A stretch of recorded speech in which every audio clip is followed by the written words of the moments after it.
edition of our program Africa Today.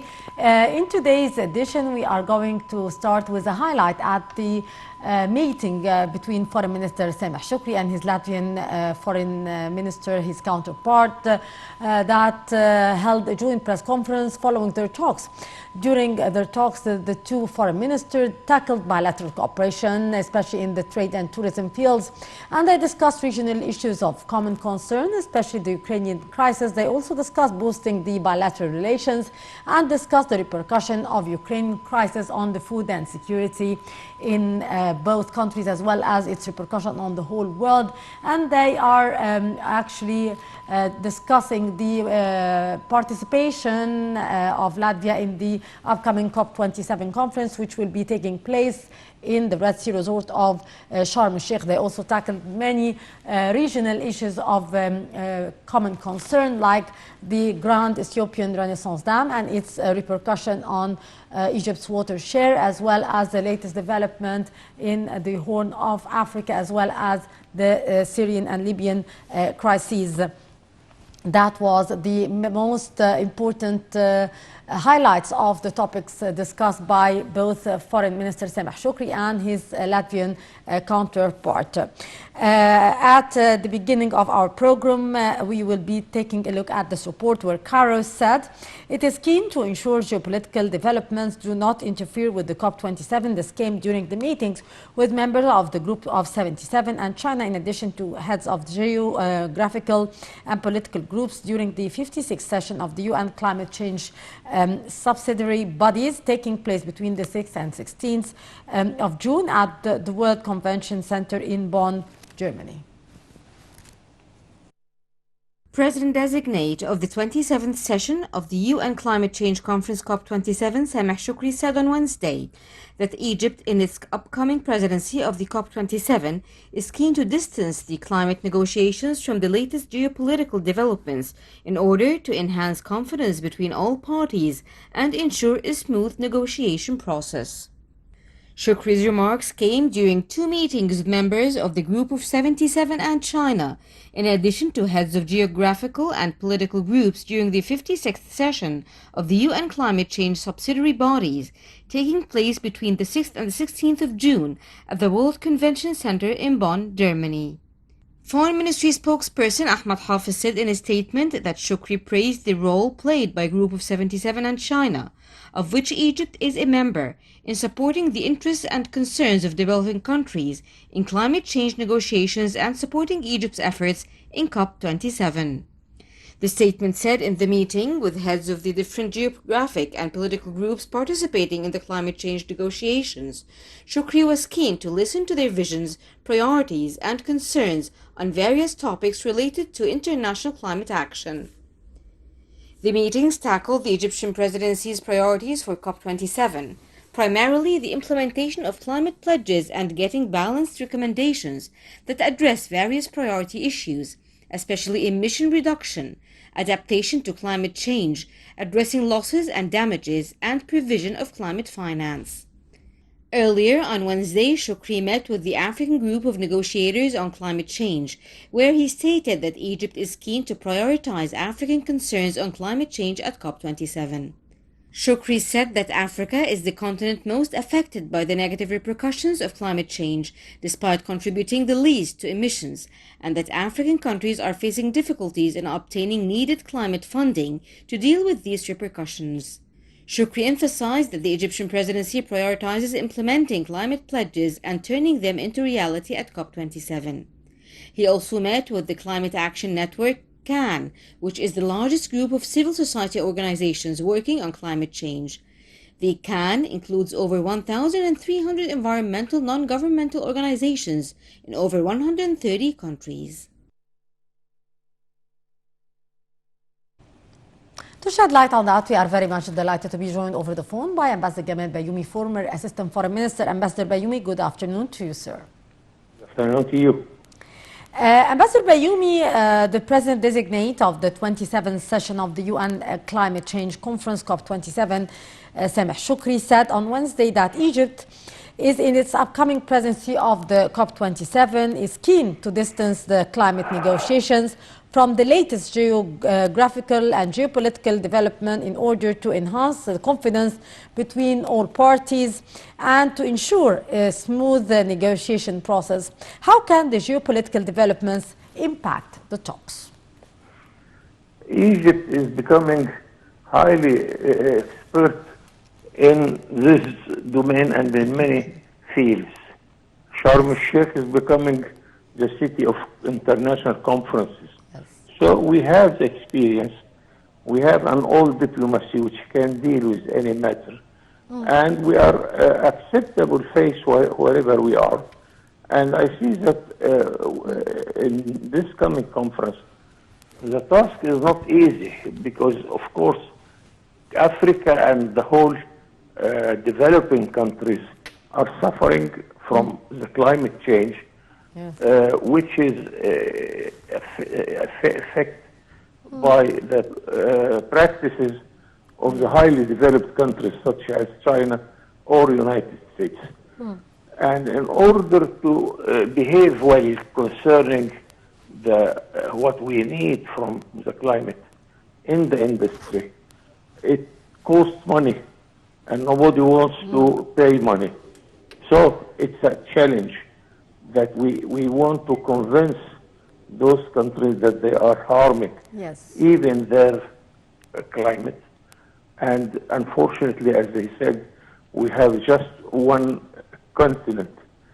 We have just one earth, which the environment is used by all of us. Yes. So they are behaving bad concerning the climate demands, but we are affected by this. Yes. They are also affected by this. But it seems that the industry is much stronger than us. So here is Yes.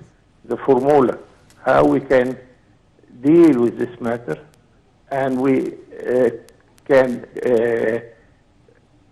come with all the developing countries, especially in Africa, and to convince those who are highly industrialized to behave well, not to harm our climate. Another problem is the water level. If you go to our north coast, you will realize that our north coast is diminishing because the water is getting higher and higher every year Yes. because of the temperature of the earth, which makes the mountains of ice will melt and come to our Mediterranean, to all the seas in the world, and then the level of the water will be higher and higher, Yes. which is not good for our earth, which is not good for our environment. Indeed. So, hope that we succeed while hosting the conference to come to reason and to come to solution which will fit everybody in the world. Indeed. Mr. Ambassador, how would you describe here the role played by the 77 and China, of which Egypt is a member, in supporting both the interests and the concern of the developing countries in the climate change negotiations as described by the Foreign Ministry? As a matter of fact, we have to confess that we are on the weak part of the negotiations. Yes. But of course, the law is with us, the international law is supporting us. International organizations can help you. Yes. And of course, nobody can deny that we are asking something which is fair. So, of course, my point that the task is not at all easy.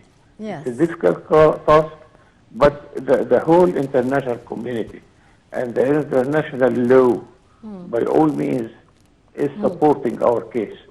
So let us try.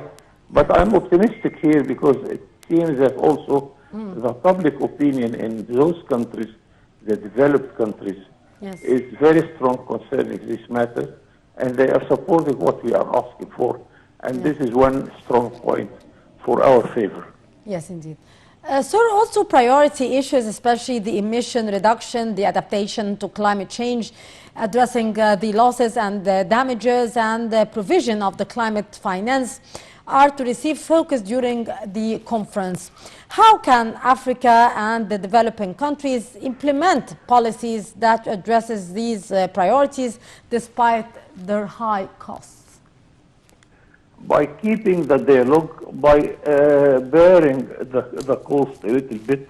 This is another good point, that we are ready to share the cost also. And it is a sort of dialogue. If you continue the dialogue, you at the end you can reach a solution which fits everybody. And of course, as I mentioned, the cost is the main problem there. Let us share the cost. Let us say that we are ready to import whatever of merchandise which are causing those problems for a higher price. So this, I think, will encourage the industries in order to behave and to come to our way. Yes. Sir Caro, at the meeting of the African group of negotiators on the climate change, stated that it is keen to prioritize the African concerns on the climate change at the upcoming COP27. How would you list the African priorities? And the foreign minister said that Africa is the continent most affected by the negative repercussions of the climate change, despite contributing to the least to the emissions. This is true, but also we shouldn't deny that Africa is getting more and more experience in the international negotiations. Indeed. And really, I admire many African diplomats who are now sort of having experience to discuss those international matters with all cleverness you need. So it's a matter of justice, how we can apply just position here and there. And if we can continue the dialogue, I think this will lead us at the end to suitable solution.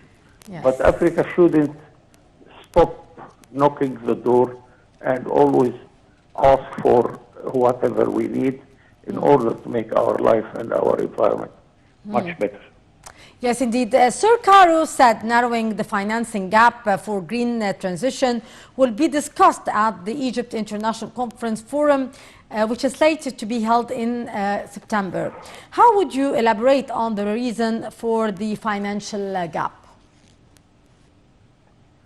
I am here a little bit pessimistic, because the most developed countries always they promise to cover this or that, but they do not meet what they promise.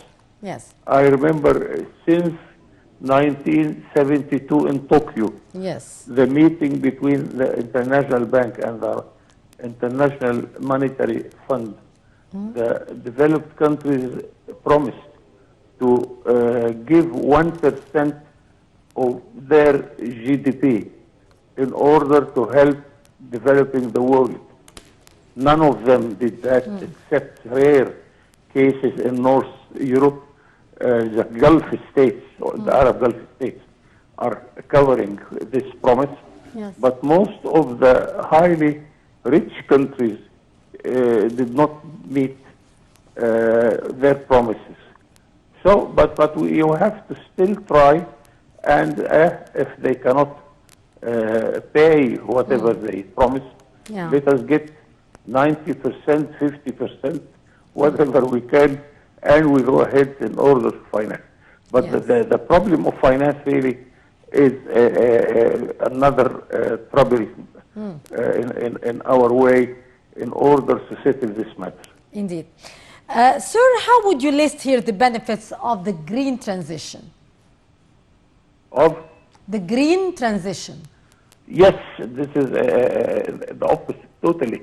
It's a good matter that we are trying in order to absorb what gases or whatever bad gases produced by the industry, that if we come to more and more green, more trees, more forestry, and really we have many forestries in the world, whether in Africa, whether in Latin America and Brazil, Yeah. you have huge forestry forests, and it, of course, it absorbs the gases and it makes our life much better. Yes. If we encourage much more green life, of course, this is one good solution, Yes. and we can all help in this matter, and it would bring a good solution. Depends on the whole world practices, Yes. and we teach this even to the young generation in order to respect our trees, respect our green life, because this is makes all of us Indeed. enjoy some more oxygen, more good weather around us. Indeed, Ambassador Gamal Bayoumi, former Assistant Foreign Minister. Always a pleasure to listen to your precious input, sir. Thank you very much for being with us. And the African countries have acquired 818 million doses of COVID-19 vaccine so far. The statement was made by the African Center for Disease Control and Prevention in the latest weekly briefing. More details with Samah al-Sharif. Nearly 579 million of the total 818 million COVID-19 vaccine doses have been administered, which corresponds to 70.7% of the total supply available in Africa. The statement was made by Africa CDC. The Africa Centers for Disease Control and Prevention Africa CDC said in the latest weekly briefing that African countries have acquired 818 million doses of COVID-19 vaccines so far. The CDC, the specialized healthcare agency of the African Union, added that nearly 17.3% of Africa's population have been fully vaccinated. According to the agency, countries such as Seychelles, Mauritius, Rwanda, Morocco, and Botswana have vaccinated the largest share of their population against COVID-19 respectively. It said 10 African countries have vaccinated more than 35% of their total populations. Ahmad Ogwell, the acting director of the Africa CDC, told reporters during the weekly briefing that around 37 African countries are offering booster doses for different age groups, while Tunisia and South Africa have begun offering the second booster doses for those citizens who are aged 50 years or older. The number of confirmed COVID-19 cases in Africa has reached 11,675,825 cases as of Wednesday evening, as the toll from the pandemic reached 253,518, while nearly 11,042,211 people have recovered from the disease, according to Africa CDC. And a fossil from a carnivorous dinosaur that lived about 98 million years ago was unearthed by an Egyptian-led team of researchers in the country's western desert. More details. The vertebra of a dinosaur that lived 98 million years ago is displayed at Mansoura University Vertebrate Paleontology Center in Mansoura, Egypt. The well-preserved neck vertebra, discovered during a 2016 expedition to Bahariya Oasis in the vast desert, belongs to an abelisaurid theropod, a species that lived during the Cretaceous period about 145 to 66 million years ago, according to researchers. The species were more common in parts of Europe and modern southern hemisphere continents, such as Africa and South America, in addition to the Indian Ocean islands of Madagascar. It is the first time that remains of abelisaurid, named after Argentinian Roberto Abel, who first discovered remains of the species decades ago, were found in Egypt. It is the oldest known fossil of the species in northeastern Africa. In the early 20th century, fossils of other famous dinosaurs were discovered in the region, including Spinosaurus, but the samples were destroyed during the bombing in Munich during World War II. Hisham Salam, the founding director of the MUVP and a member of the research team, said a meticulous operation was carried out to remove iron and sand from the vertebra's surface. In 2018, fossils of a plant-eating Cretaceous period dinosaur were also uncovered in another oasis in western Egypt, while remains of a 43-million-year-old semi-aquatic whale were unearthed in the Fayoum province south of Cairo last year. Well, with that, our dear viewers, we come to the end of this edition of Africa Today. Till tomorrow with another crew, I'm Rabia signing off. Many thanks for watching.